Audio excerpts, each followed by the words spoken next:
Well, it's actually a recipe for disaster, but when you look at some workplaces and you look at some organizations, believe it or not, particularly where the organization in and of itself is dysfunctional, you may have a new supervisor, a new manager, and you have subordinates that have been there longer than the manager and that have seen and observed and witnessed other bosses disappear because they could not deal with their behavior over time. It's happened. It's absolutely happened based on experience and based on what can be observed in the workplace. In other words, they figure that they will just outlive them. So they act out and they get away with them. And they can be mean, they can be demeaning, they can throw their bosses under the bus. Those are just some of the tactics that can be taken. It takes a lot of work, and if you don't deal with it, it's a very stressful situation for the manager, because they end up taking on the work of their team. If their team's not willing to work as a team, if they're not willing to take on extra work, if there's vacancies, ultimately the manager is the person who is responsible. So if their subordinates won't do the work, then they're going to have to do the work. And that's stressful. That's working 50, 60 hours a week. That's working weekends just to make deadlines. So you ask, what is a manager to do? Well, you're going to have, the manager needs to approach the problem head on. And one of the first things that they need to do is confront the subordinate.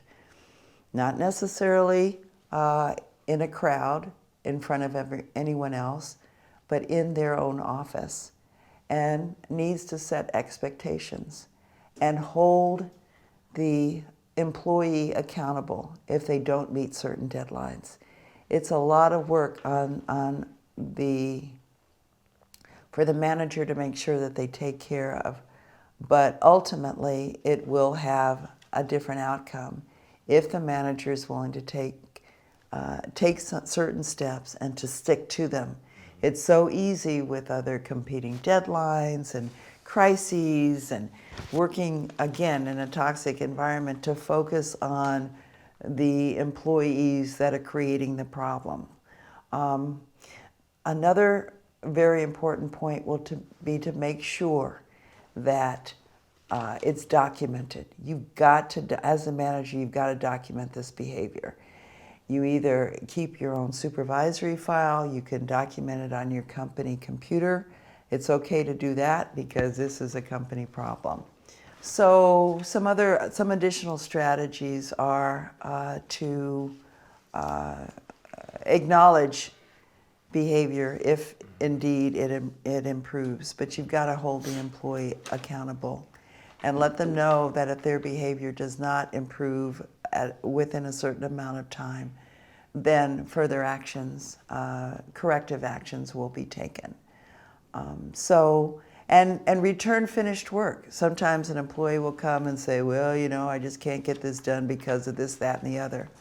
So one way to handle it is to return the work and hold the person accountable and let them know that if it isn't done within a certain time, then there will be consequences for the behavior. It takes a lot of energy, but it's an alternative to continuing to do all the work yourself, or the manager will just burn out. Lastly, and equally important, is for the manager to talk to upper management and let them be aware of the situation. The manager may even take some courses in terms of how to hone up some of their managerial skills, and acknowledge that this is a problem within yourself as a manager, and it's something that needs to be dealt with.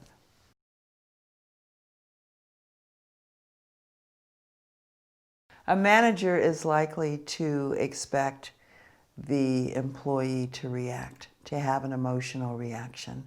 It may be anger, they may start crying, some type of drama to make it sound as if, well, you saying I'm a bully or you say that I'm doing all these things, that's not really the case.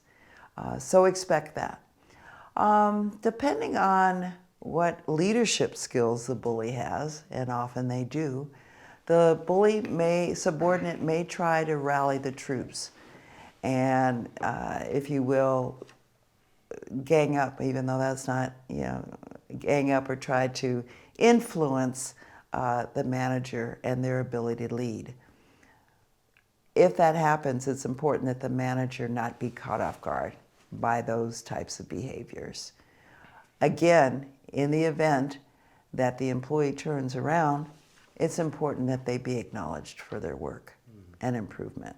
And if not, then other action, corrective action needs to be taken.